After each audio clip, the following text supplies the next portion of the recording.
Yang bisa bunuh avoidant itu biasanya dark feminine. Karena apa? Ego lawan ego gitu, paham sih maksud gua? Karena ego lawan ego, orang avoidant itu tumbuh di lingkungan yang very dark, right? Jadi dia dari kecil itu tidak merasa safe sama dirinya sendiri, because the household is fucked up, is full of viper. Jadi dari kecil tuh dia gimana caranya dia bisa bebas gitu. Jadi caranya biar dia nggak mati gitu-gitu loh. So can you get it what I mean, right? Nah, jadi kalau dikasih light feminine, jadi biasanya orang-orang dengan light feminine itu dia lebih polite, lebih pemaaf, lebih kayak peacemaker gitu-gitu loh.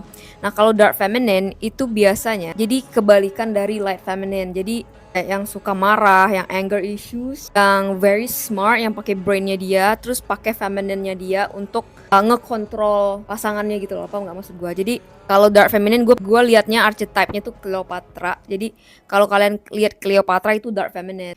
Jadi dia pakai femininity-nya dia itu buat dapetin cowok yang kayak Anthony Marr, yang kayak Julius Caesar, yang bisa ngeprotek dia biar dia nggak dihancurin lah sama musuh-musuhnya kayak gitu. Nah, kenapa dark feminine itu bisa bunuh egonya avoidant? Karena dark feminine itu tumbuh di lingkungan yang dark juga. Paham nggak maksud gue? Jadi dia pakai maskulinnya juga gitu, dia pakai otaknya, dia pakai strategi, jadi dia pakai tetap pakai feelings, tapi feelingsnya ini tuh kayak nggak bikin dia kehilangan diri dia sendiri, you know what I mean, right? So dia pakai untuk strategi gitu, gimana caranya dia tetap sovereign, tetap merdeka dengan diri dia sendiri. So apakah ini healthy? No, something yang too much is not healthy. Tapi menurut gue ini works ke avoidant karena kayak ada lawannya gitu loh, Pak. Avoidantnya debat, didebatin balik gitu loh.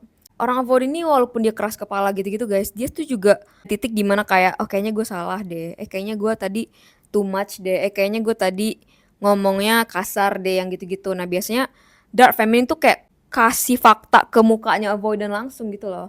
Jadi benar-benar kayak, ya untuk ancurin egonya avoidant ya harus ada dark feminine ini, karena nyadarin dia juga kalau misalkan ya perspektif lu nggak selalu bener, harus kasih tahu ke avoidantnya perspektif lu nggak selalu bener. Lu tuh kayak, gue pernah dibilang sama yang dark feminine yang gue deket dulu kan, dia bilang kayak, you are lack of perspective, kata dia, you are lack of emotional intelligence, you are lack of empathy. Jadi gak ada yang pernah kasih tahu itu ke gue selain dia gitu. So dan gue bilang kayak gini ke dia, if you can't kill me, I don't like you. Sakit. Nah makanya menurut gue kayak dark feminine itu bisa bunuh egonya si avoidant ini gitu, karena dark feminine kayak, ya mungkin dia ada ngejar-ngejar juga gitu-gitu, cuman dia kayak kalau dibilang stop sama si avoidantnya, dia stop, bener-bener stop, dia nggak yang kayak nangis-nangis yang